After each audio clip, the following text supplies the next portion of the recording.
that this virus didn't affect much in mild cases, particularly patients, those who are quarantining at home or treating themselves with their normal drugs or insulin. So nothing much was done. But later on, the studies came and we also found that the moment patients became serious or they entered the ICU and they required multidisciplinary approach, there the incidence was very high, particularly among mortality also. COVID and diabetes, they didn't match properly and the patient suffered a lot.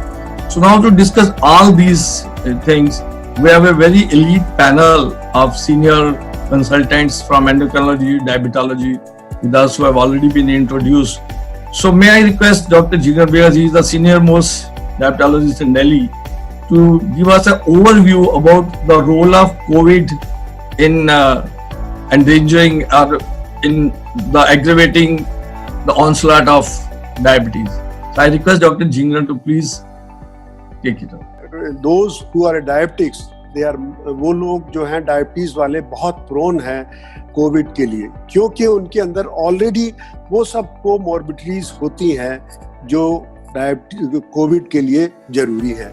और Covid का जो virus है वो AC2 receptors के अंदर जब spike protein enter करता है तो वो बॉडी के सभी ऑर्गन्स को अफेक्ट करता है, चाहे वो लंग्स हो, चाहे वो हार्ट है, चाहे वो किडनीज है, लिवर है और बाकी जितने भी all tissues of the body are affected. इसमें क्या होता है कि hypertension, high blood pressure, heart diseases, then उसके साथ साथ ओबेसिटी, उसके साथ साथ COPD, किडनी डिजीजेस और ये जितनी भी चीजें हैं ये सब कोमॉर्बिडिटीज हैं। इसीलिए जो नॉर्मल आदमी में जो मॉर्टेलिटी रेट था वो 2.3% था और जो डायबिटीज के इसमें कोविड के मरीजों के अंदर है दैट इज अबाउट 7.3%, मतलब 3 गुना ज्यादा मॉर्टेलिटी है कोविड की डायबिटीज के मरीजों के अंदर। और उसका कारण ये है कि डायबिटीज एक ऐसी स्टेज है जिसके अंदर अपना डिफेंस मैकेनिज्म या इम्यून मैकेनिज्म जो डिफेंस करता है बीमारियों से वो कंप्रोमाइज हो जाता है। दूसरी चीज ये कोगुलेशन वाली एक स्टेट होती है जिसके अंदर क्या होता है कि सारी कोगुलेबिलिटी जो है वो बढ़ जाती है। तीसरी चीज क्या होती है कि इसके साथ साथ वो जो है आर्टरीज के बंद होने के चांसेस भी बहुत ज्यादा होते हैं। और जो मैं बात कर रहा था डबल चैलेंज की, कि जब पेशेंट हॉस्पिटल में जाता है कोविड से तो उसमें जो उसकी शुगर होगी वो 3 गुना ज्यादा बढ़ जाती है। और उसका कारण ये है कि एक तो डायरेक्ट नेगेटिव इफेक्ट है कोविड वायरस का बीटा सेल्स के ऊपर, जहां से जो इंसुलिन बनती है उसको वो रोक देता है। और जो बॉडी के अंदर बिकॉज इन्फ्लेमेटरी प्रोसेस है, डायबिटीज में ओबेसिटी होगी, मोटापा होता है, डायबिटीज है, तो ये एक इन्फ्लेमेटरी प्रोसेस है, तो आपका बॉडी का डिफेंस मैकेनिज्म वैसे ही कंप्रोमाइज हो जाता है। तो ऐसी स्टेज में क्या होता है कि कई लोगों में देखा गया जिनकी डायबिटीज पहले बिल्कुल स्टेबल थी वो एकदम से अनकंट्रोल्ड हो गई। इसके साथ साथ ये भी देखा गया कि कई लोगों के अंदर जो है डायबिटीज जो है उनको कंट्रोल करने के लिए इंसुलिन के इंजेक्शंस देने पड़े और कई ऐसे लोग भी आए जिनमें फर्स्ट टाइम डायबिटीज डायग्नोज हुई।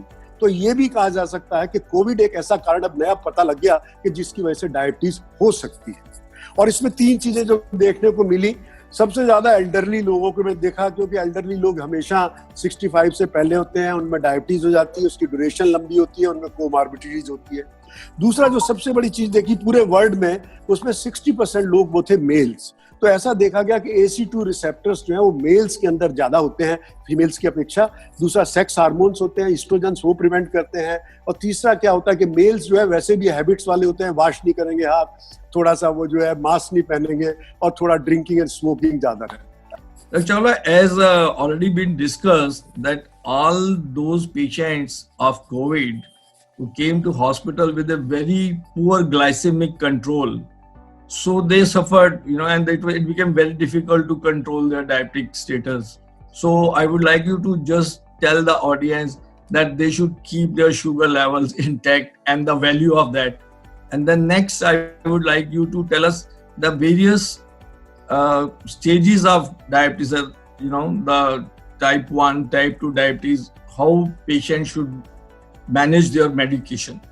And then secondly, in COVID itself, particularly when the infection is mild and then they go to ICU in severe. So what are the different medication protocols? How they switch from one to another?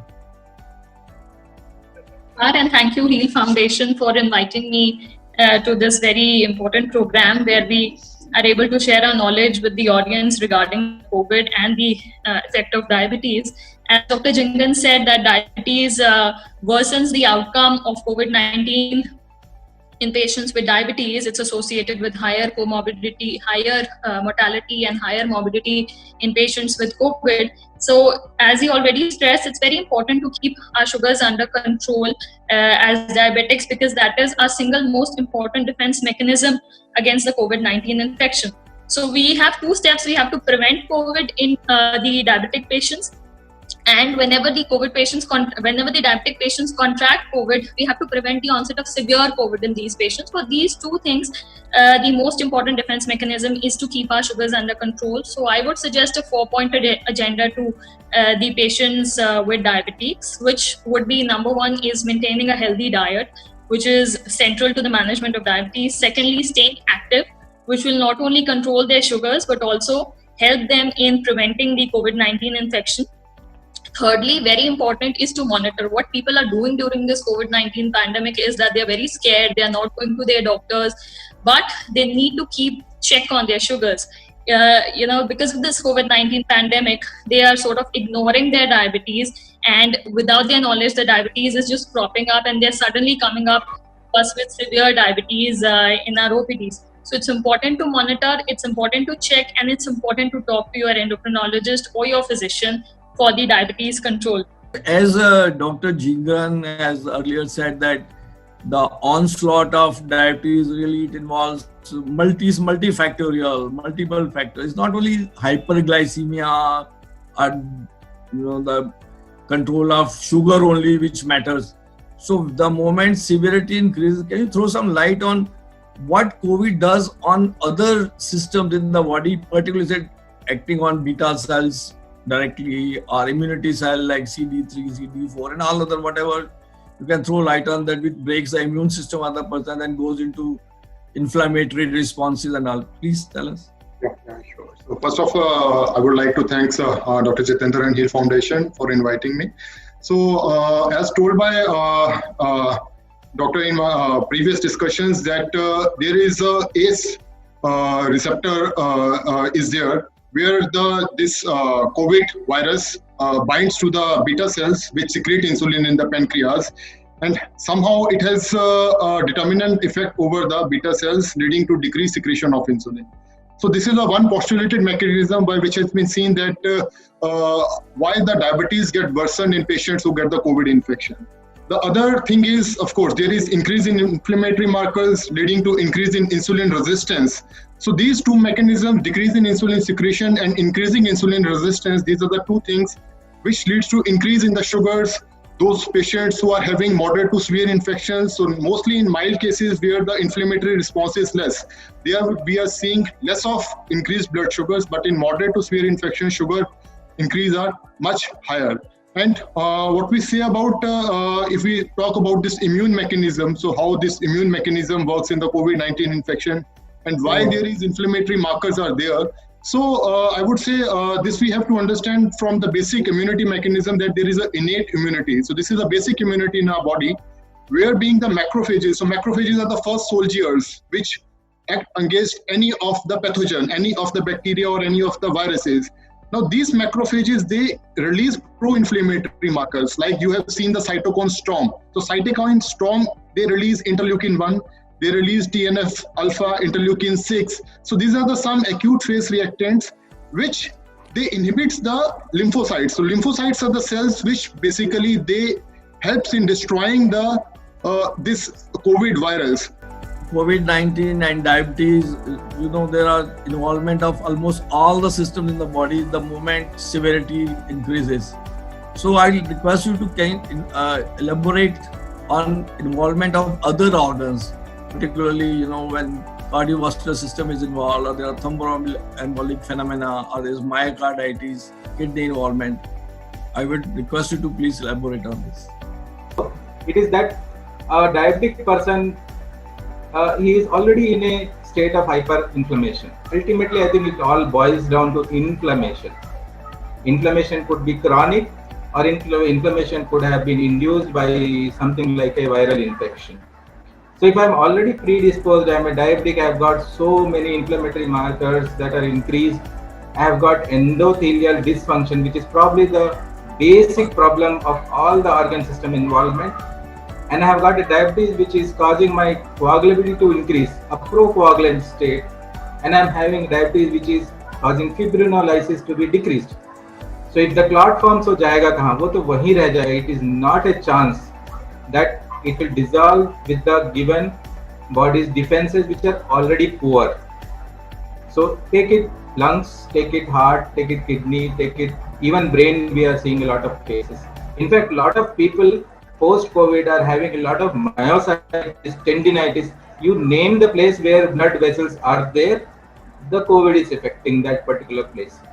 Of course, you can always argue that there are so many mechanisms involved. You can go into intricacy of how many percentage of what organs are involved. So because so many studies have been published about the kind of involvement, the rate of involvement, the mild, moderate, severity of involvement, what I believe is it ultimately boils to inflammation.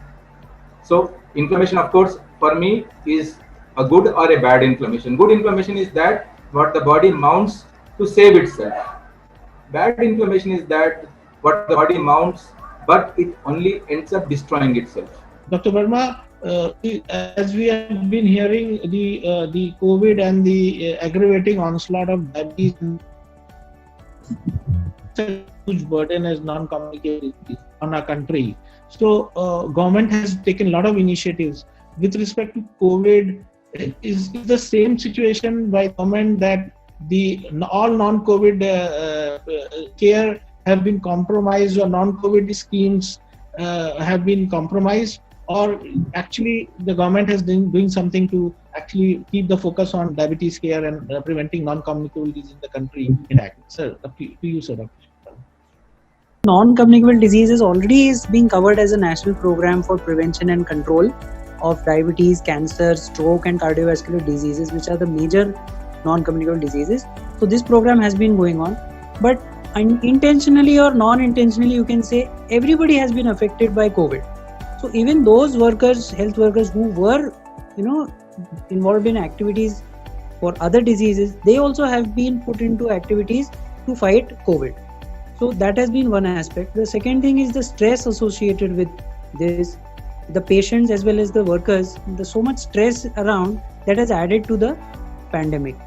And particularly when we speak about COVID and diabetes, then it's very clear that from the government side, in the month of August itself, guidelines were made and distributed to all those hospitals who were catering to the COVID patients, particularly specifying about diabetes. Like our earlier speaker, Dr. Himika also mentioned, that guidelines, those are very clear about every patient has to be screened at the time of admission in a COVID facility for diabetes, and based on the results of that screening, fasting sugar and post-lunch sugar or postprandial sugar, the treatment is started.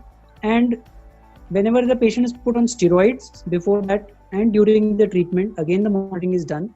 So looking at that part, for patients, definitely care is going on. But as you asked for the other population, now slowly when people are coming out of this situation, slowly the other activities are coming up, and the programs which were not able to continue for the past 6 or 8 months or so, they are now again coming on track. I believe Dr. Shilpa ma'am has to leave at 5 o'clock. So ma'am, quickly from you with respect to diet management and diabetes, if you can give your perspective, and particularly with respect to the current levels of sugar intake and other diet modification, keeping COVID onslaught in mind. So first of all, thank you so much for the invitation. And we all know that control of diabetes is very important always, especially in COVID or pandemic times. And there are certain problems in Indian diet which need to be addressed. One of the biggest problem or challenges in Indian diet is very high content of carbohydrate. And there has been a lot of research recently to show that high carbohydrate diet not only spoils blood glucose, but it's in general not healthy. So our endeavor while planning diets or while consuming them, even to prevent COVID, while managing COVID, would be to decrease the consumption of carbohydrate to up to 50%. At present, India is between 62 to 65% of carbohydrate intake. Increase protein intake. Protein intake is also very important for immunity, and decrease fat intake coming from natural sources rather than from oils. That is another thing which is very, very important as far as fat intake goes. So all this is important. Besides this, there are so many micronutrients which are important for in intake. So among them is zinc, vitamin B12 and vitamin D. They should be provided to the patients of COVID or even for prevention of COVID. These are important, and these are rarely found in diet because most of us tend to eat a lot of processed food, and therefore in processing one tends to lose all these nutrients. And of course, a very important question which has come to us from a lot of viewers, participants, as well as the media people, is the news of COVID-induced diabetes. How much reality is there into it? Do we need to still wait and watch to actually come to a conclusion? So, and the overall perspective, sir. So, over to you, sir. Next 10 minutes is yours, sir. So, Swadeep, thank you so much. It has been a pleasure knowing Swadeep over the last 2.5 decades. I was just remembering when I met Swadeep first, and I met him probably somewhere in 1997 the first time. So that's a long journey which we have had, and I remember him that. And congratulations to Heal Foundation and keeping the education in the healthcare space very active, Swadeep. So I think my journey with COVID started as an endocrinologist in the second week of March when I saw a patient from Dubai. And the patient was a well-controlled diabetic, and suddenly came with a sugar of 350 and 406, and had flown down from Dubai to see me at Lilavati Hospital, and had fever. And this was my first encounter of a COVID case in India. And of course, this was one of the early cases of COVID in India, because we were not in mid-March. This was around 17th or 18th of March. We were not having COVID in India in a big way. So we imported COVID actually in India. And in Mumbai, it predominantly came from Middle East and Europe. That's where it came from. And this was very high sugar. And he just had fever. And then he went to Kasturba Hospital, got admitted, got discharged. He never needed a ventilator, but he survived. And Hinduja Hospital had a similar case. And then, of course, I had some experience because I had worked in the past on HIV/AIDS epidemic long time back before my endocrine career. And even I had worked at the NIH. So I got on the Maharashtra task force. So we saw a whole spectrum of COVID and diabetes. So there are actually 5 components of COVID and diabetes. Number 1 is people who have diabetes form a significant vulnerable group. And if you have diabetes, which is uncontrolled, or even if it is well controlled and you get COVID, your likelihood of odds ratio of dying are higher. So you are in that high pecking order for mortality. That's a given. Second thing is you don't have diabetes, or you don't know you have diabetes, and you walk into a casualty or a medical pool and you do a casual blood glucose, and if that casual blood glucose level is high, it's a poor ominous sign that you have either unmasked latent diabetes or you have developed some COVID-induced diabetes. So actually, according to me, it's the 5th vital sign. In COVID care today, and I was a part of the task force protocol for our state, and Mumbai was actually the ground zero for India. It's temperature first, pulse rate, respiratory rate, blood pressure, and glucose. And these are the 5 vitals for COVID care. Threatening situation like ARDS, which is a killer disease. Then we also heard the technical inflammatory cascade from Dr. Ashutosh Goyal, and I will not get into that because I think we need to understand inflammation, or a profound inflammation is the cause of complicating diabetes and is responsible for increase in mortality. And the last but not the least, I think the Dr. Joshi said there are 4 things which we need to understand when the COVID patients are hitting to the hospital, that whether they may have type 2 diabetes and they are also vulnerable, have COVID associated developing type 2 diabetes. Hypertension also leads to very poor prognosis, and say something like pulse rate, respiratory rate, temperature need to be evaluated whether the patient has got mild, moderate or severe conditions. So that's the summing up of the session. I think it was very, very informative, both for, I think, medical fraternity and to the common people, listening from the real scientific and thought leaders of the country. With this, I will request Dr. Abhijit to share something like what is the technology with interventions coming up or technology solutions which are coming to manage the severe diabetes or complicated diabetes or COVID-associated diabetes. And my pranams to everyone here today.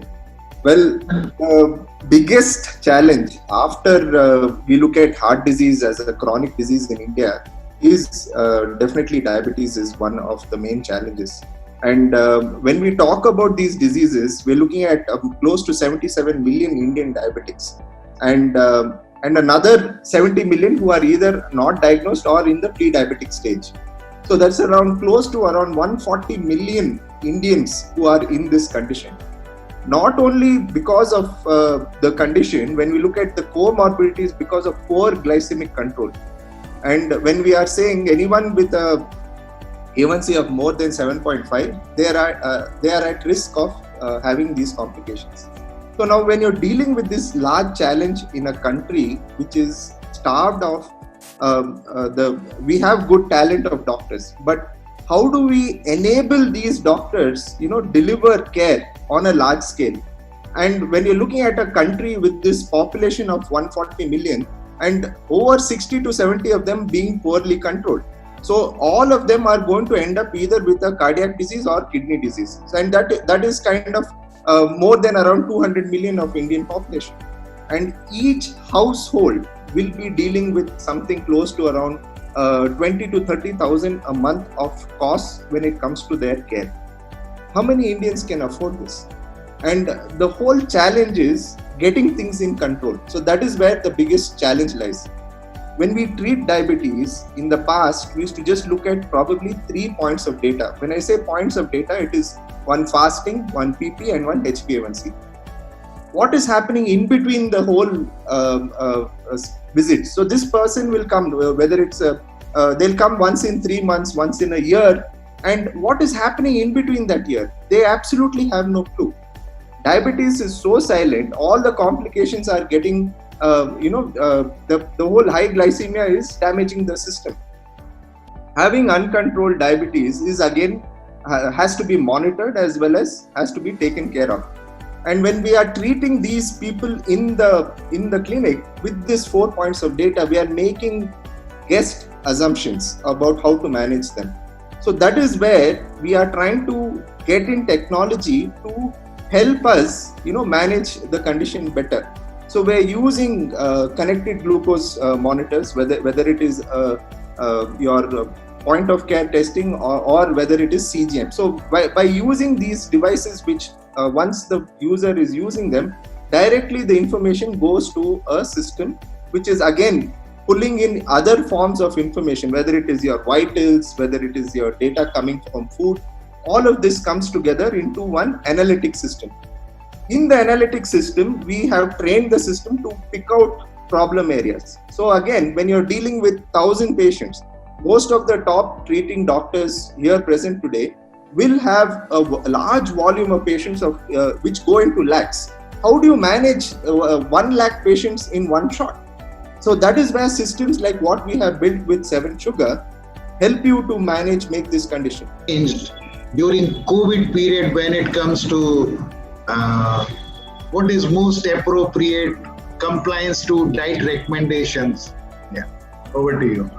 Diabetes, but besides the fact that we Indians as such consume very high amounts of carbohydrate. In fact, the guidance that exist for food consumption, when you break down the macros that exist, it says that 50% of your food should come from carbs. But it also says that at this time you should be engaging in an hour of physical activity and you should not be sitting on a chair throughout the day.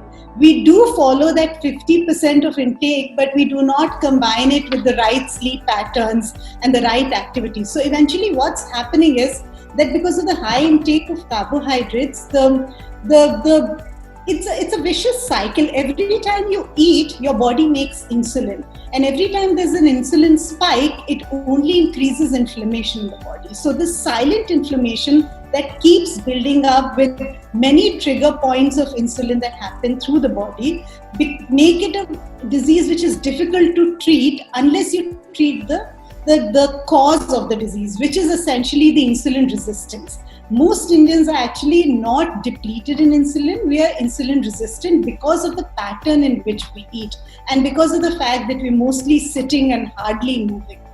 And therefore the correction and the big story really here is that half of this diabetes or more of it is easily manageable or even treatable just with lifestyle. And still we have such a big burden of the disease in terms of pharmacology, in terms of doctor visits, in terms of even fatality and the complications that are associated with the disease, So if people could really understand that diabetes is not only preventable but also treatable with the right type of inputs of lifestyle and nutrition, it would be a much different scenario. And the reason we see so much of diabetes in Southeast Asian population, primarily in Indian population, is because of our lifestyle. Yes, it's not because I'm not Caucasian or I'm Indian that I have more predisposition to diabetes. Of course, genetically we are predisposed, but 80% is epigenetics, which is your lifestyle, your movement, your sleep, your food. And if we could put all of that in order, we really don't need to get into diabetes. And now with COVID in the scene and with the pandemic around, people have become extremely careful. I mean, I know of diabetic patients who would not go out of their house, come what may, because they don't want to catch the virus, because they know that they are the vulnerable group, they are the immunocompromised group. They do not want to get the virus and therefore they've restricted themselves in-house.